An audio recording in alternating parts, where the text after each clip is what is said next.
하겠습니다.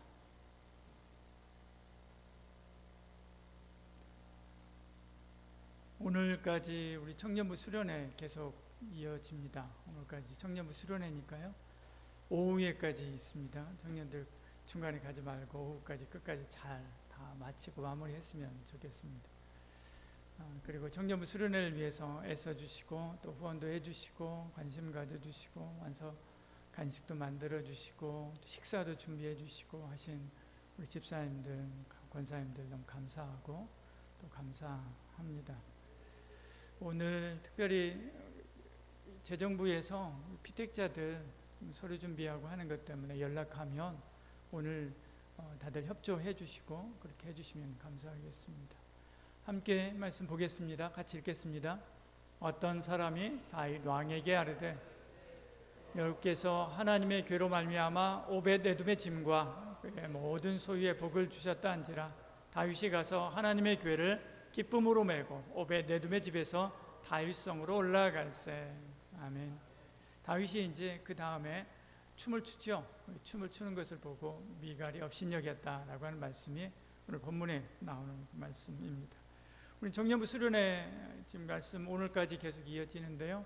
하나님이 나의 주인 되시는, 하나님이 나의 왕 되시는 그 하나님이심을 고백하는 그런 수련회고 그런 주제였습니다. 오늘은 그 하나님이 나의 왕 되시고 나의 주 되신 그 하나님을 믿고 또 하나님께 자신의 주권을 드린 자가 얼마나 기쁨 가운데 사는가에 대한 말씀 함께 나누도록 그렇게 하겠습니다. 광고할 때 안 했는데 다음 주 우리 토요일 날 여름 성경학교 있습니다. 어린 아이들 주일학교 아이들 여름 성경학교 있으니까요. 역시 많이 기도해 주시고 또 격려해 주시고 이렇게 해 주시길 바랍니다. 얼마 전에 저분이 왕이 됐죠. 찰스 왕세자가 왕이 됐습니다. 65년 동안 우리로 말하면 세자죠. 드디어 왕이 됐습니다. 왕자로 이렇게 살다가 65년을 왕자로 살다가 드디어 왕이 됐습니다. 성대한 대관식을 했죠. 1700억, 우리 돈으로 하면 1700억이 들었다라고 하는 기사를 봤습니다. 다이아몬드 마차를 탄 찰스 3세 부부가 웨스터민스터 사원으로 가서요. 거기서 성공의 주교 이제 목사님이죠. 목사님을 통해서 왕으로 오르는 그 즉위식을 했습니다. 대관식을 마치고 황금 마차를 타고 돌아갔죠. 왕궁으로 돌아갔죠. BBC 방송은 이렇게 평했습니다. 화려함과 격식의 놀라운 힘이죠. 화려함과 격식. 딱 저 두 단어가 거기에 딱 적합한 것 같습니다. 적합한 단어를 뽑은 것 같습니다. 그런데 돌아가는 길에 왕세자가 기쁘고 얼마나 65년 만에 왕이 됐으니까 얼마나 좋겠습니까? 그래서 춤을 췄다면 사람들이 아마 이상하게 생각했을 것입니다. 엄숙한 이 자리에서요.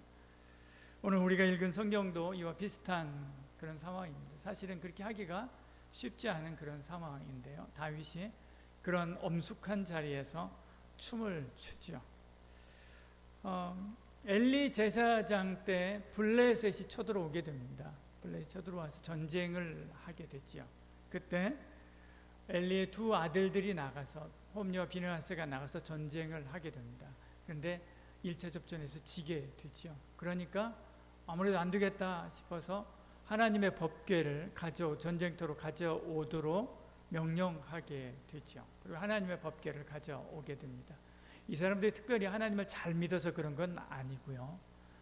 이 사람들은 불량자다. 성경이 이렇게 말씀하고 있는 것을 보죠. 이 사람들은 하나님 잘 믿지 않았습니다.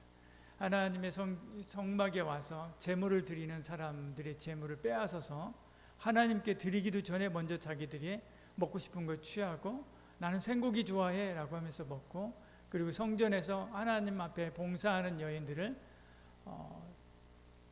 농락하고 그러했었던 사람들입니다. 그런데도 불구하고 전쟁에서 지니까 다급해졌죠. 아무래도 병사들, 하나님을 잘 믿고 의지하는 병사들의 사기를 진작시켜야 되겠다 생각한 것 같습니다. 그래서 이 법궤를 모셔오게, 전쟁터로 모셔오게 하죠. 하나님은 그들을 돕지 않습니다. 이 전쟁에서 그들은 패하게 되고요.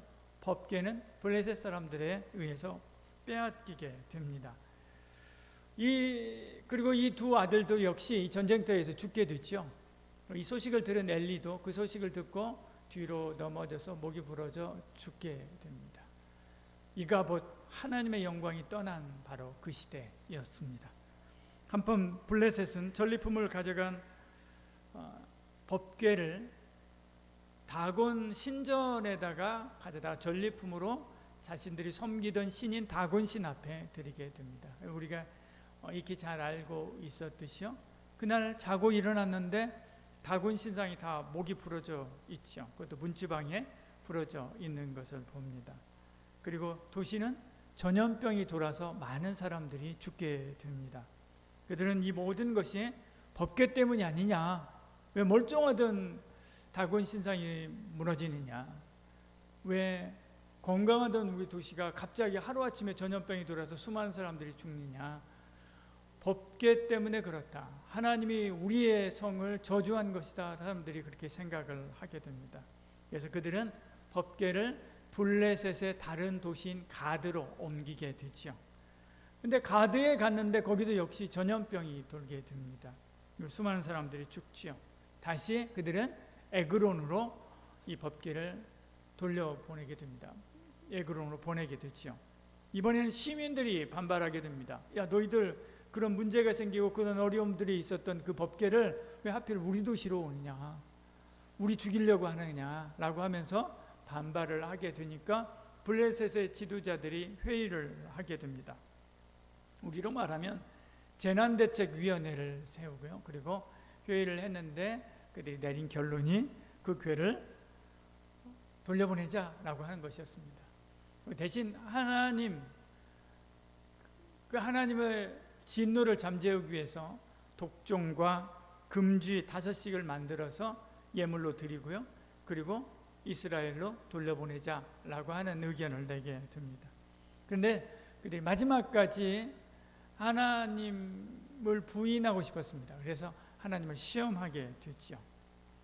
이제 마지막 새끼를 막 낳은 암소 2마리를 가져와서 수레를 매게 됩니다. 이제 막 새끼를 낳고, 그리고 새끼가 아직 젖을 먹어야 되는 그런 때이기 때문에요, 그 새끼에 대한 애착으로 집으로 돌아가고 싶어하는 바로 그런 암소였습니다. 그 암소 2마리를 가져다가 수레를 매는데 한 번도 멍에를 매보지 않은, 전혀 익숙하지 않은 그런 암소 2마리였었죠. 그 소들에게 법궤를 실은 수레를 메고 벳세메스로 가게 합니다. 그렇다고 해서 수레를 이끄는 누구 인도자가 있는 것도 아닙니다. 그냥 저절로 가도록 그렇게 하는 것이죠. 혹시 너 벳세메스로 가라라고 말해준다고 할지라도 이 소가 그것을 알아들으리 만무하죠. 에그론으로부터 시작해서 벳세메스까지 직선거리로는 약 11km 정도가 됩니다. 근데 길로 따지면 한 20에서 30km 정도 저렇게 돌아가기 때문에 그렇습니다. 저 파란 표시가 되어 있는 데는 와디입니다. 그래서 비가 많이 오면 그때 저기는 강처럼 물이 불지만 평소에는 물이 없는 그곳이죠. 바로 가는 것도 아니고요, 이렇게 돌아서 우회전해가지고 그렇게 해서 가야 되는 그 길입니다. 한 번도 가보지 않았던 그 길이죠. 그 길을 이 암소 2마리가 힘을 합해서 발을 맞춰서 법궤를 실은 수레를 끌고 벳세메스까지 가기를 바라는 것입니다. 만약에 가지 않으면 그동안 일어났었던 여러 가지 재앙들은 우연히 일어난 것이다, 이것은 하나님의 저주가 아니다라고 그 사람들이 단정하겠다라고 생각한 것이죠. 하나님을 시험한 것입니다. 마치 물 위에다가 바위를 띄우겠다, 바위가 뜨면 이게 하나님이 살아계신 것이고요, 바위가 뜨지 않으면 이것은 우연이다 라고 생각하자라고 이야기하는 것과 같은 것이죠. 그런데 이 암소 2마리는 한치도 어긋나지 않고요, 그 길을 따라서 벳세메스까지 법궤를 운반하게 됩니다. 하나님께서 암소들의 고삐를 잡고 이끌고 간 것이지요. 벳세메스에 도착한 이 소들은 하나님께 드려진 예물이 됩니다. 그래서 번제로 하나님께 드려지게 되지요. 우리의 삶이라고 하는 것이 이렇습니다. 어떤 사람은 엘리의 두 아들들처럼 하나님을 이용하기도 합니다. 자기 마음 편하게 하는 그런 안정제 정도로 신앙을 이용하기도 하고요, 하나님을 이용하기도 합니다. 사람들을 선동하고 억압하고 착취하는 도구로 이 종교를 사용하기도 하지요. 심지어 사람들의 영혼을 사로잡는 그런 그물로 이 종교를 사용하고요, 신앙을 사용하기도 합니다. 하나님을 만홀히 여기면 안 되지요. 하나님은 그들의 뜻대로 움직이는 허수아비가 아닙니다. 엘리의 두 아들들이 원했던 대로 하나님께서 하시지 않지 않습니까? 어떤 사람들은 하나님도 결국에 사람을 통해서 일하는데 나 없으면 하나님도 일 못해, 하나님 아쉽지 않아? 그렇게 생각하기도 합니다. 하나님도 나를 도와주지 않으면 안 돼 라고 이렇게 착각하면서 하나님과 거래를 하려고 하는 이들도 역시 있지요. 그럼 하나님은요, 아무도 없이도 합니다. 아무도 없이도요, 돌들을 들어서도 하나님의 영광을 나타내고요, 복음을 증거하게 하고요, 하나님을 찬양하게 할 수 있는 분이심을 여러분 잊어서는 안 됩니다. 하나님은 보란듯이 홀로 블레셋에 들어가서 블레셋을 초토화시키고 그곳에 하나님의 살아계심을 증거하고 나타내고 돌아오신 것을 보지요. 어떤 사람들은 하나님의 일을 하려면 똑똑해야 돼, 능력이 있어야 돼, 나같이 미련한 사람은 하나님이 할 수 없어, 그렇게 생각하기도 합니다. 심지어 하나님은 말귀를 알아듣지도 못하는 이 두 마리의 소를 사용하고 있는 것을 보지요. 심지어 자기 새끼에 대한 애착 때문에 돌아가고 싶어하는 그런 마음으로 간절한 이 소를 사용하고 있는 것을 봅니다. 한 번도 멍에도 메어보지 않은 그런 경험이 없는 이 소들을 사용하고 계시는 것을 보죠. 우리 자신이 아무리 보잘것없고요, 아무리 비천하다 할지라도 우리 자신을 하나님께 하나님의 영광을 위한 재료로 드리기만 하면 하나님께서 우리를 들어 사용하여 주실 줄 여러분 믿으시길 바랍니다. 그리고 그 하나님 앞에 여러분 자신을 드려야 됩니다. 주님, 저는 미련한 이 소들보다 못합니다. 그러나 하나님이 원하시기만 한다면 얼마든지 그보다 영광스럽게 사용하여 주실 줄 믿습니다. 이 보잘것없고 부족한 저를 하나님 앞에 드립니다. 주여 사용해 주시옵소서, 이렇게 내드려야 되는 것이지요. 나의 인생을 산 제물로 하나님 앞에 드립니다. 받아주시옵소서 고백하는 저와 여러분 되기를 소원합니다. 우리의 생애 주권을 하나님 앞에 드려야 됩니다. 그러면 하나님이 우리 인생의 고삐를 잡게 되죠. 그리고 하나님께서 우리의 발걸음을 인도하사 이 땅에 있는 동안 우리가 산 제물로서의 삶을 살고, 그리고 우리의 생이 다하는 날 하나님 앞에 드려지는 제물이 되어서 주의 영광을 나타내는 그런 삶이 되게 하실 것입니다. 이스라엘로 돌아온 법궤는 기랏 여아림에 20년 동안 있습니다. 블레 사람들은 놀랍고 경이롭게 여겼지만 이스라엘 백성들은 사울이 왕으로 있을 그 동안에는 이 법궤에 대해서 아무도 관심을 갖지 않았지요. 그런 사이에 이 벳세메스의 소와 같은 인생을 살았던 다윗, 그 다윗이 왕위에 올랐습니다. 하나님이 나의 주인이셨듯이 이 나라의 주인이고 왕이다라고 하는 것을 천명하기 위해서 그가 왕이 된 후에 한 것이 바로 이 법궤를 다윗성으로 모셔오는 것이었죠. 오늘 본문은 그때 일어난 사건입니다. 하나님 말씀에 대해서 무지했었던 다윗은 처음에는 법궤를 블레 사람들이 했었던 것처럼 수레에 실어서 가지고 오게 됐죠. 수레가 흔들려서 법궤가 떨어지려고 할 때 옆에 있었던 우사가 법궤를 잡습니다. 그런 그 불경한 죄를 지은 그 일로 인해서 우사가 그 자리에서 즉사하게 됐죠. 다윗은 겁을 집어먹었습니다. 한편으로는 두렵고 한편으로는 비통했죠. 아니, 이렇게 무서운 하나님을 다윗성으로 모시고, 그리고 이 다윗성에서 내 침실 옆에 모시고 그리고 살 수 있을까라고 하는 그런 두려운 마음이 들었던 것입니다. 그러자 다윗은 모든 행사를 다 취소하고요, 집으로 돌아가 버립니다. 다윗성으로 돌아가 버리죠. 그런 사이에 법궤는 오벳 에돔의 집에 가게 됩니다. 오벳 에돔이 3개월 동안, 딱 3개월입니다. 3개월 동안 이 법궤를 자기 집에 모셨는데 하나님께서 그 집에 복을 쏟아 부어주십니다. 그 쏟아 부어주신 그 복이 얼마나 큰지 온 이스라엘 사람들이 다 알 정도가 됐습니다. 여러분, 우리가 생각하는 그 정도가 아닙니다. 오늘날도 마찬가지로 누군가가 어떤 조그마한 기업을 열어서요, 그래서 한 3개월 됐는데 우리나라에서 그 분야에서 최고의 매출을 한번 냈다고 생각해 보십시오. 그럼 사람들이 와, 저기 복을 받았네 그렇게 생각합니까? 아니야, 그래도 저거 이제 막 시작한 거야, 한 1년은 봐야지, 그렇게 생각하지 않겠습니까? 그렇게 주목하지 않습니다. 근데 지금하고 완전히 다르죠.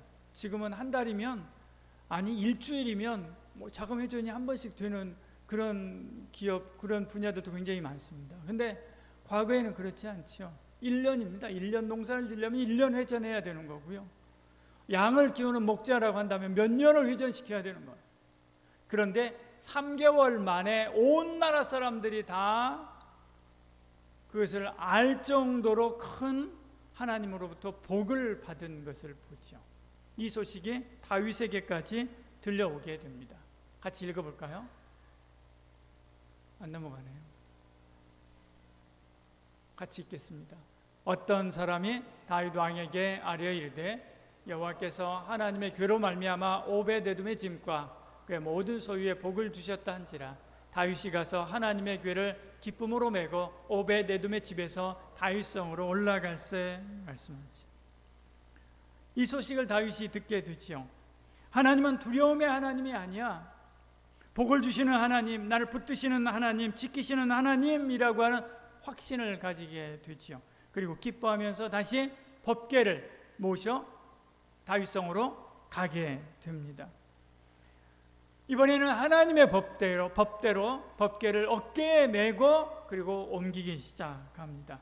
너무나 기뻤습니다. 그래서 법궤 앞에서 춤을 추게 됐지요. 같이 읽어볼까요? 여호와의 궤가 다윗성으로 들어올 때 사울의 딸 미갈이 창으로 내다보다가 다윗 왕이 여호와 앞에서 뛰놀며 춤추는 것을 보고 심중에 그를 업신여기니라. 왕비 미갈이 왕이 채통도 없이 그런다라고 하면서 업신여기고 있는 것을 보죠. 다윗은 그런 생각 안 했겠습니까? 다윗도 역시 그런 생각했겠죠. 그런 생각했습니다. 그런데 그는 주체할 수 없었던 거죠.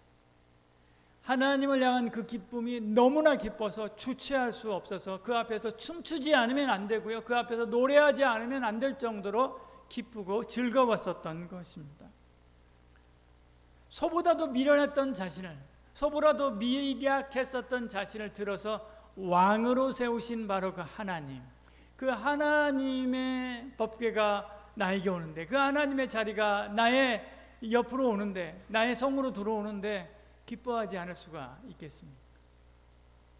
우리 다윗의 인생을 5개로 구분해 볼 수가 있습니다. 5기 정도로 나누어서 구분해 볼 수 있습니다. 오늘 이 본문의 말씀은요, 그 중에 4번째 4기 정도에 있었던 일이라고 할 수가 있습니다. 그가 홀로 양을 치던 어린 시절은 1기입니다. 외롭고 쓸쓸하던 시기지요. 어린 소년이 홀로 들판에서 양떼를 지키던 때입니다. 밤낮 없이 달려드는 사자와 곰, 늑대와 싸워야만 했지요. 얼마나 두렵겠습니까? 혼자서요. 그 소년이, 어린아이가 혼자서 먼 산속, 깊은 산속에 들어가서 양을 치고 있는데요, 곰이 나타나고 사자가 나타나고 늑대가 나타나서 양을 잡아먹습니다. 양만 잡아먹겠습니까? 자기에게도 역시 위협을 하겠죠. 어린 다윗은 홀로 며칠을 이 외로움과 동무하면서 두려움을 이겨내야만 했습니다. 며칠이 아니죠. 몇 달씩 떠나게 되죠. 그런데도 하나님이 계셨기 때문에 그는 외롭지 않았던 것입니다.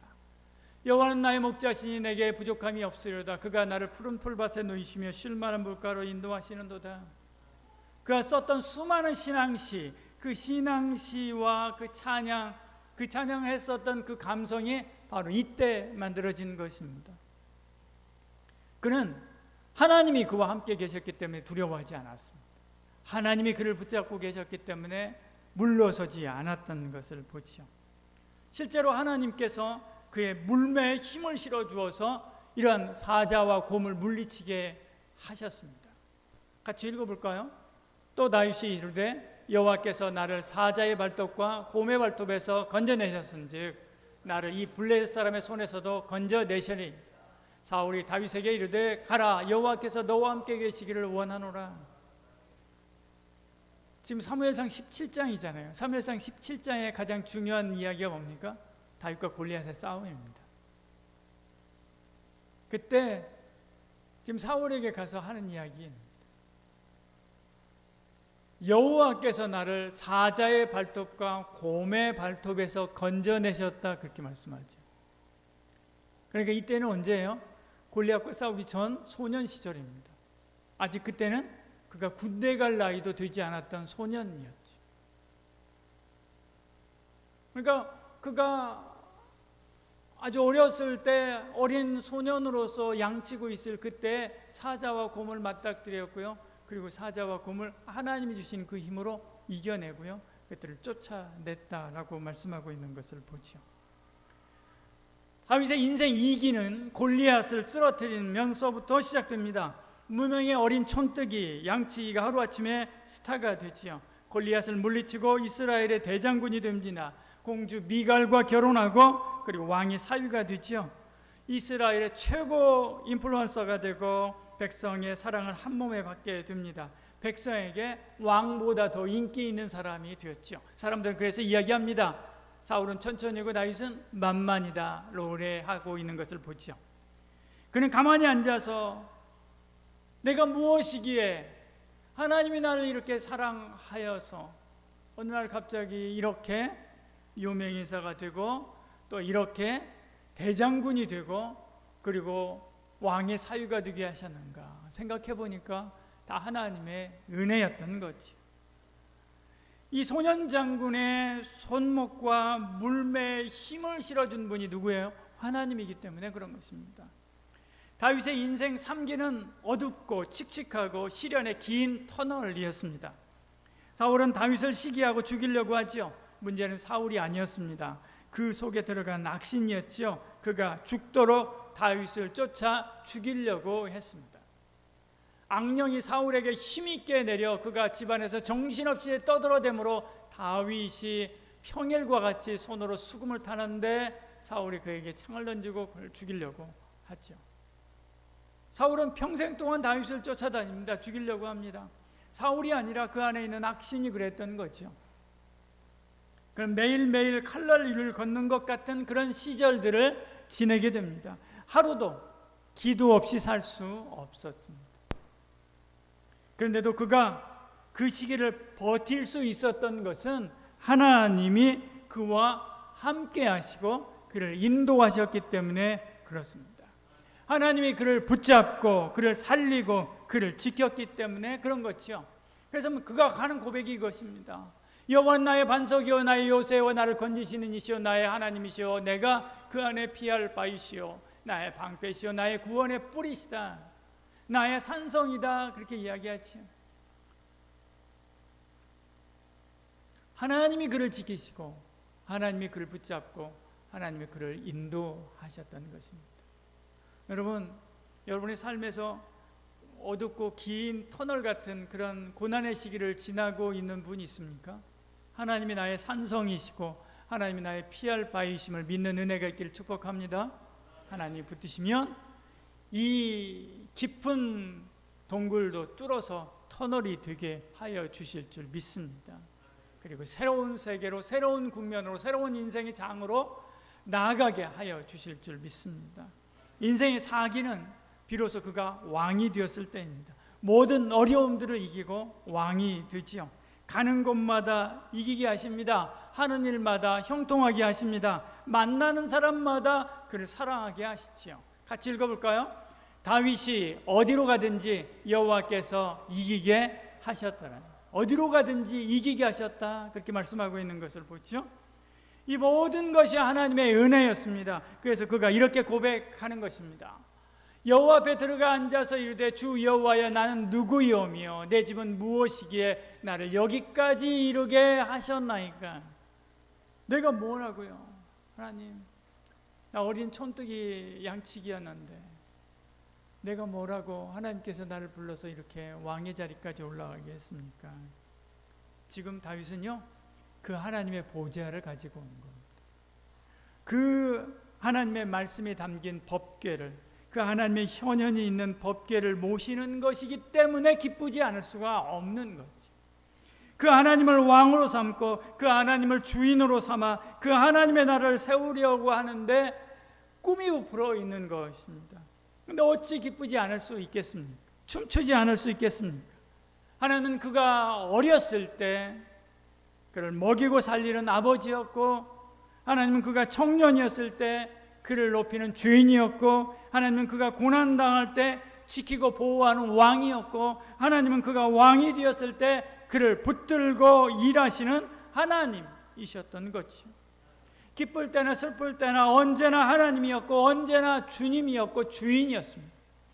그 하나님의 법궤를 다윗성 자기 집무실 옆에 모시는 것이기에 얼마나 기쁘고 즐겁겠습니까? 그런 저와 여러분 되길 소원합니다. 하나님으로 인하여 기뻐하고 하나님으로 인하여 즐거워하고 하나님이 나의 생을 이끌고 가심에 기뻐하고 감사하며 내가 어떤 어두움과 어떤 어려움과 어떤 두려움 앞에 섰다 할지라도 두려워하지 아니하고 절망하지 아니하고 낙심하지 아니하고 그 하나님을 바라보는 저와 여러분 되길 소원합니다. 그럼 다윗이 그렇게 기뻐했던 법궤가 뭘까요? 오늘날 그 법궤는 뭡니까? 오늘날 여러분의 법궤는 뭡니까? 그 법궤 안에는 하나님의 말씀이 있습니다. 그 하나님 말씀과 응답이 있고요. 그 법궤에는 하나님의 현현이 있고요. 그 법궤에는 하나님의 영광이 나타납니다. 오늘날 우리에게 있어서 그 법궤의 상자, 그 상자가 뭡니까? 교회입니다. 보십시오. 우리가 지금 네모 상자 안에 들어가 있지 않습니까? 우리 교회가 법궤입니다. 이 네모 상자 안에서 하나님 말씀이 지금 증거되고 있지 않습니까? 여기가 법궤입니다. 이 하나님의 상자 안에서 말씀을 통해서 하나님의 살아계심과 그 영광이 어떠한지 여러분에게 선포하고 함께 그 은혜를 나누고 있지 않습니까? 그 하나님의 현현 앞에서 그 영광 앞에서 여러분이 무릎 꿇고 하나님 말씀을 붙잡고 그리고 한 주간 살아갈 힘을 받고자 여러분 와서 그 하나님 앞에 예배하지 않습니까? 여기가 바로 법궤인 거지. 여러분이 교회에 오기를 다윗처럼 기뻐하는 은혜가 있기를 소원합니다. 그냥도 오고요, 답답해도 오고요, 기뻐도 오시고요, 아무 일 없어도 그냥 와서 한 바퀴 돌고요, 차도 마시고 피아노도 한번 두드려 보고, 그리고 혼자도 오고 친구를 데리고도 오고 멍하니 앉아 있기도 하고 봉사도 하고요.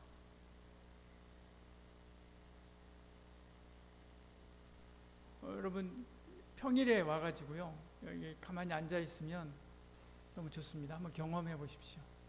우리 교회는 저 문에 십자가가 이렇게 있지 않습니까? 그래서 아침에 새벽에 이렇게 새벽기도 마치고 올라갈 때 보면 햇빛이 저 십자가를 통해서 이렇게 비춥니다. 여기에 십자가가 나타나고요.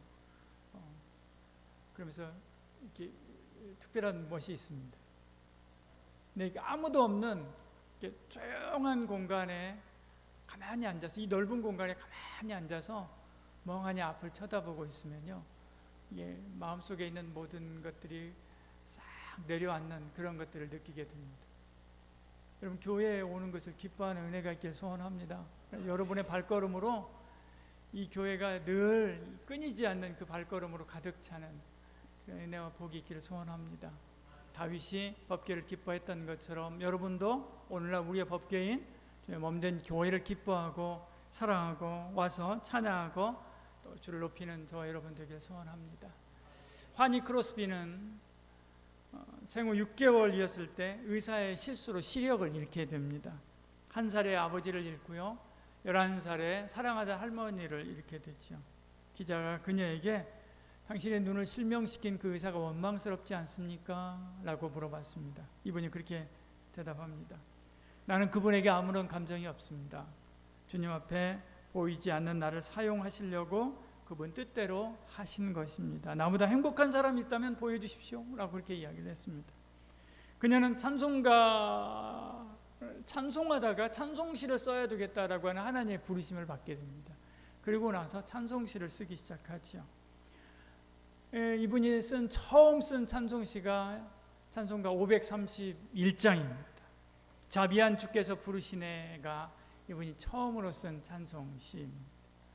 이분은 강연자이다. 평생 동안 강연자이자 설교자 그리고 시인이고 작곡자였습니다. 칸타타도 쓰고요. 오페라도 이분이 썼습니다. 놀라운 기억력으로 악보를 다 외우고요. 성경의 많은 구절들을 외우고 살았던 분입니다. 그녀를 만난 사람마다 기뻐하고 감사했었습니다. 자신도 그렇게 넉넉하지 않았지만 늘 베풀고요, 늘 섬기는 삶을 살았던 분입니다. 이분이 94세의 일기로 하나님의 부르심을 받을 때까지 12,000편의 찬송시를 쓰게 됩니다. 노년이었을 때 어느 작가가 그렇게 이야기합니다. 하나님께서 당신을 다시 태어나게 하고, 만약에 다시 태어나게 하고, 그리고 그 하나님께서 당신에게 소원 하나를 들어준다고 한다면 무엇을 요청하겠습니까? 라고 이야기를 하게 되죠.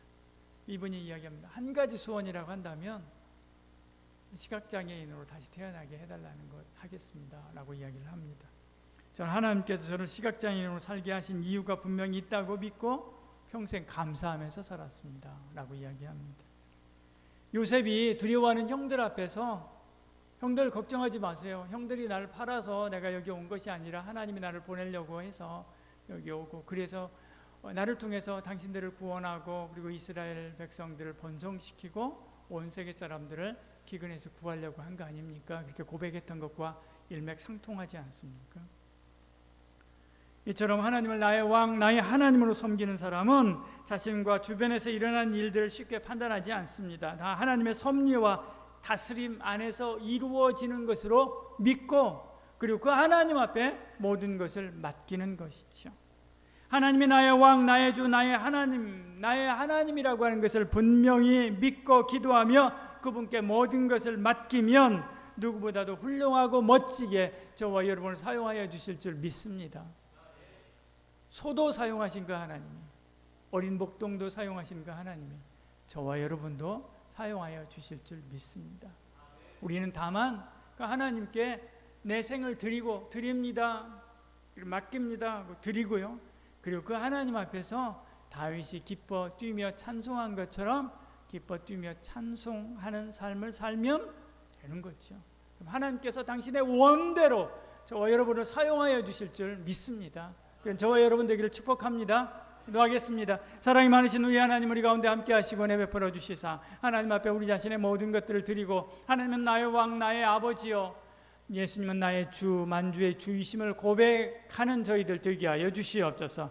특별히 청년 수련을 통해서 청년들에게 하나님이 주셨던 메시지 잊지 않게 하여 주시고, 아버지 하나님, 이들이 자신의 생을 하나님 앞에 드릴 때 하나님께서 붙잡아 다윗보다, 아니 크리스보보다 더 훌륭하고 멋지게 사용하여 당신의 영광을 드러내어 주실 줄 믿습니다. 주만 바라보고 의지하며 자신의 생명을 드리고자 헌신하고 결단하는 청년들과 아마 모든 교우들에게 하나님의 은혜를 한량없이 부어주시고 선하신 인도하심의 역사가 있게 하여 주시옵소서. 예수님 이름으로 기도드리옵나이다.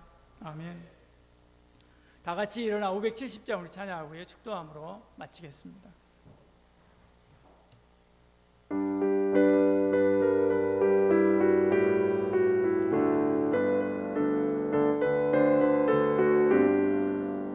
주는 나를 기르시는 목자, 나는 주님의 귀한 오리냐.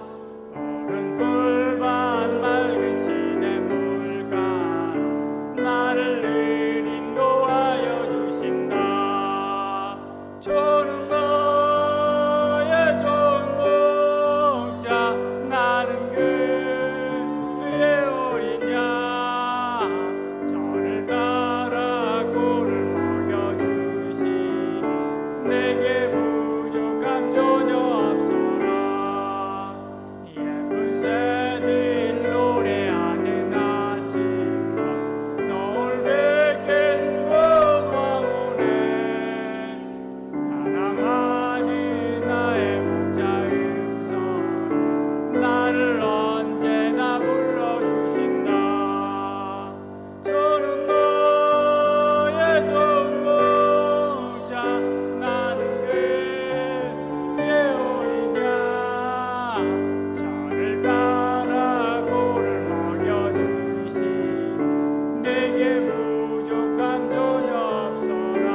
짐승 나를 내지 못하리 거친 내 걸음 성치 못하리 나의 주님 강한 손을 펼치사 나를 주야로 지켜주신다 주는 너의 좋은 목자 나는 그의 오니라 저를 따라 고를 먹여주시고 내 부족함 전혀 없어라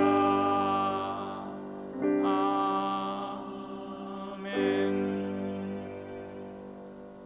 이젠 예수 그리스도의 은혜와 하나님의 사랑과 성령의 위로 교통 충만하신 놀라운 역사가 예수님을 나의 주요 하나님을 나의 하나님 나의 왕으로 섬기며 그 앞에 자신의 생을 드리기를 소원하는 이제 참된 모든 성도들 머리 위에와 그 앞에서 뛰놀며 주의 영광을 나타내는 삶을 살기를 소원하고 결단하는 우리 청년들 머리 위에 지금부터 영원히 함께 하실지어다. 아멘.